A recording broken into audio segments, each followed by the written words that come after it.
Hey, what's going on, guys? Welcome back to the main event. I'm Daniel, and yeah, tonight we're hitting it up with Great American Bash 1991, Legend versus Legacy. I don't know what the fuck that means. Like, who's the legend? What's the legacy? I don't know. Don't give a fuck. I'm sick of WCW at this point. Just had two kind of experiences. I just want to go back to WWF, but in order to do that, we gotta go through this one first. So, yeah, so we're heading back to July 14th, 1991.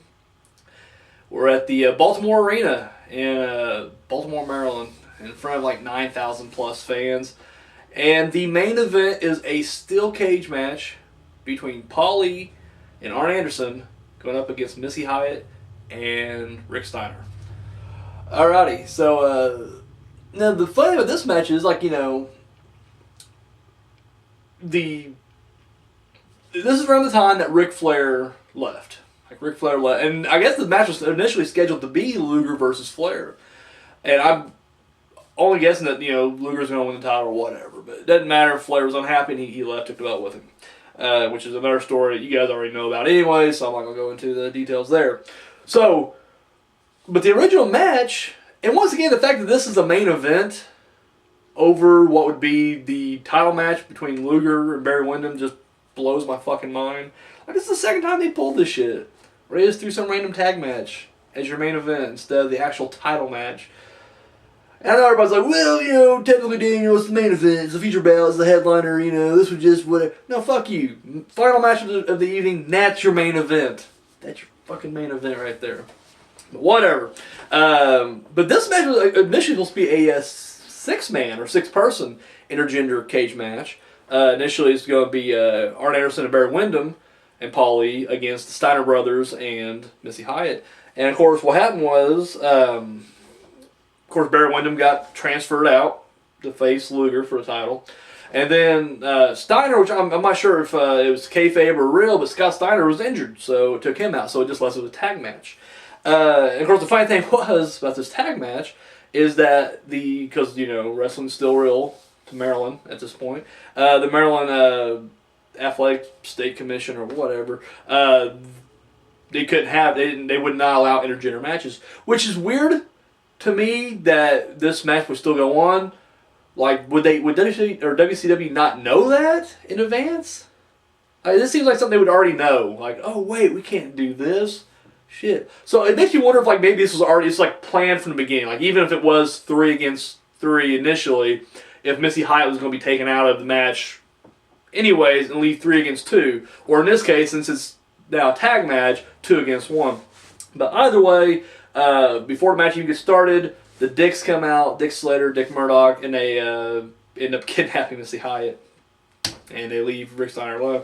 So that's, and of course, the funny thing is, when you read it in the almanacs, you know, on Wikipedia, it's just like, it's a handicap match, which it does turn into a handicap match. Yet, the end of the match is still declared like Missy Hyatt and, jumping ahead, I guess, Missy Hyatt and Rick Steiner win. So, I agree, it's like, it's still a tag match. He was still part of the match, technically, just, you know, wasn't in there. But that's how they got around that whole Maryland State rule right there. Which, I'm not gonna lie, isn't this the second time they fucked over a main event? Like, weren't they the ones that ruled in the favor, like, Luger had a little cut up here that wasn't even that bad, and they're like, tons of blood, cut the match, cancel, we're done. Fuck Maryland, and fuck WCW, I just fuck the entire company. Fuck everybody at that time. So anyways, so here's our main event. So we get Paulie and Arn Anderson in there, and yeah, I'm not sure what the build-up to this match was. I also don't care.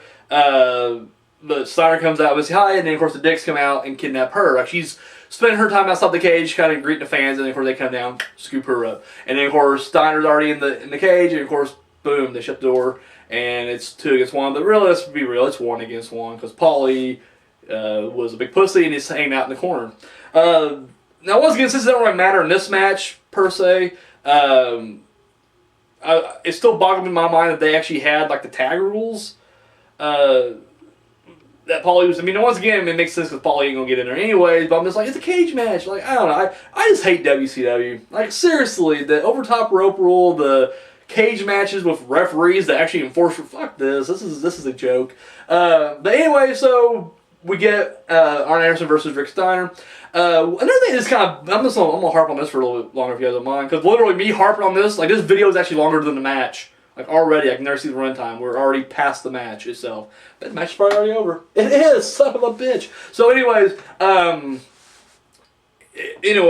so they put this match on the main event. Now, to me, it's funny because before the match even gets started, JR already says, like, well, I'm not sure how much time we got left on this pay-per-view. And I'm just like, so what? Like, is that why this match got bumped in the end? Or they're just like, well, shit, we can't just have this match first because we got to have enough time for Luger and Wyndham to do their thing. So they're like, well, fuck it, let's have Luger and Wyndham do their thing. And then, boom, that's it. And then we'll, after they had their thing, you know, if we got time, we'll squeeze in the cage match. It's a tag cage match. And they had time. They're like, why don't we check out? Go a little under 3 minutes. We'll make it work. I don't know. This just seems weird. It seems like they did not have their shit together on any level at all. But whatever. I honestly, I don't know the real story. If you guys happen to know the story, let me know down below. Either way, I don't know. So anyways, Rick Steiner, Arn Anderson, not much of a match. I mean, we don't really get into it because it felt like you're watching like a Monday Night Raw match. It just felt like this was like the third match on Monday Night Raw. We're trying to hurry up, get this match out of the way for a commercial.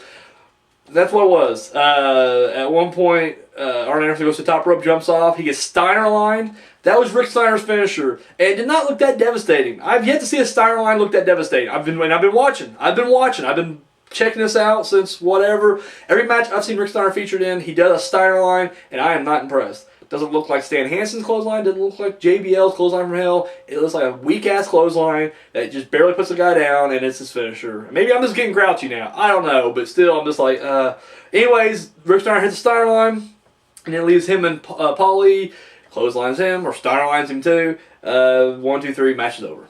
That was literally the match. It was literally like 2 minutes and like 40-something seconds. I don't want to sit there and completely knock the competitors, because once again, I think, you know, given what the time they had, they did the best they could. I mean, what else can you really do in this situation?